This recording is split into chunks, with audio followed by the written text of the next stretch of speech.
Oh, hello. Do come in.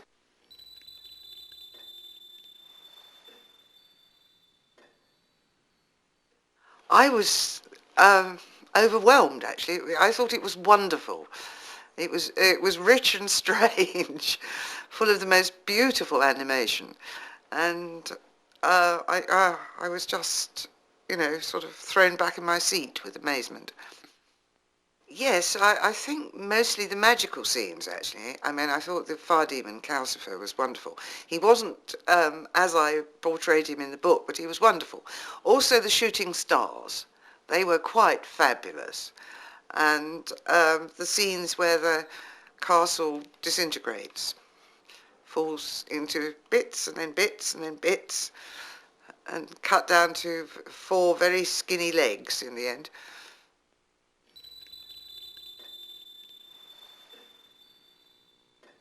Yeah, it's very difficult to sort them out because they're very closely interwoven. The scenes that were in the book, right?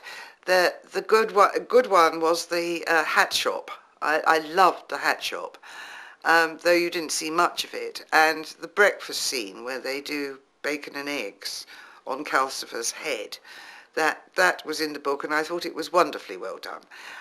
Now let's see what wasn't in the book. Well, one was partly in the book, which I thought was one of the best scenes in the entire film, actually, was when Sophie and the Witch of the West are both of them trying to climb this immense flight of marble stairs, panting and shouting insults at one another, and Sophie carrying this dog. And it was like a dream and a nightmare, and also very funny. I thought that was quite splendid. At first, I saw the pictures first before I saw the film, and I thought, this isn't the castle I wrote. What I liked about it was that it had its own distinct and often quite threatening personality, actually. It was comical, but it was also very frightening and somehow very vulnerable, the way the bits fell off it. I thought my castle, you see, was tall and thin and made of blocks of probably coal. And this is not the same. But what I like is the way Miyazaki has translated this into a thing of fantasy.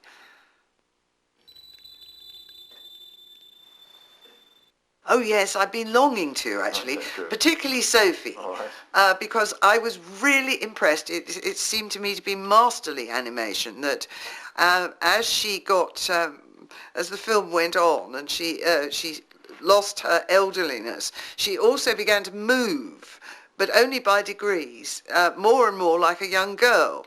So in fact, at first she was an old woman moving like a young girl, and then she was actually a young girl, only with grey hair.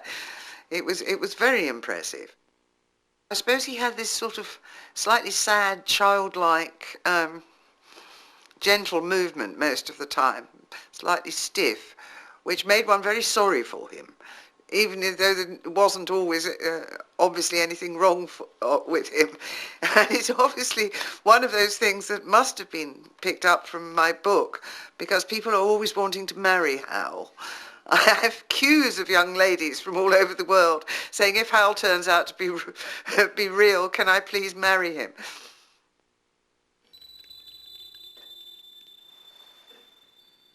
Because Sophie arose because it was just before I discovered I'd got a really severe milk allergy. And I quite mysteriously almost lost the use of my legs and had to walk with a stick. And this was in 1984, so it was a long time ago. And I was moderately young, and suddenly became old. And this gave me the idea for Sophie. Because in a way, when you are very old, you can hammer your stick on the floor and shout, where you can't if you're comparatively young.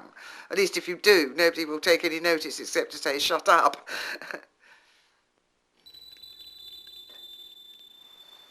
Well, the odd thing is that I think I had one of my more formidable aunts in view. And oddly enough, the Witch of the Waste as represented in the film, it looks awfully, awfully like her, even wears the same clothes. My aunt wore a mink hat like a cardinal's hat, and so does the Witch of the Waste. I was really taken by that. I really was amazed. Well, there must be, because I've loved his work for about 20 years now, long before I knew he was going to make a film of mine. And when we met the other night, we discovered, at least I discovered, that he understood my books in a way that nobody else has ever done. It really was quite striking. And we had, through an interpreter, a very long and interesting conversation about this. And yes, the answer is yes, I think. Well, yes, I think, it is a story, as I wrote it, and as it occurs also in the film, about if you love someone enough, all sorts of extraordinary other things happen in your surroundings as well. And you can achieve great things, even if the world falls to pieces around you, you know. And I think both of us seem to be on the same track there, me and Mr. Miyazaki. And it needn't necessarily be two young people being in love, it's just, if you love people and things enough, then sensational things happen. And it is, if you like, a sort of form of wizardry. Well, the book and the film are both to enjoy. And they're, both of them slightly different, but full of fabulous things. And I would like everyone to enjoy it and laugh and sort of rejoice about it, really, because it's a wonderful thing.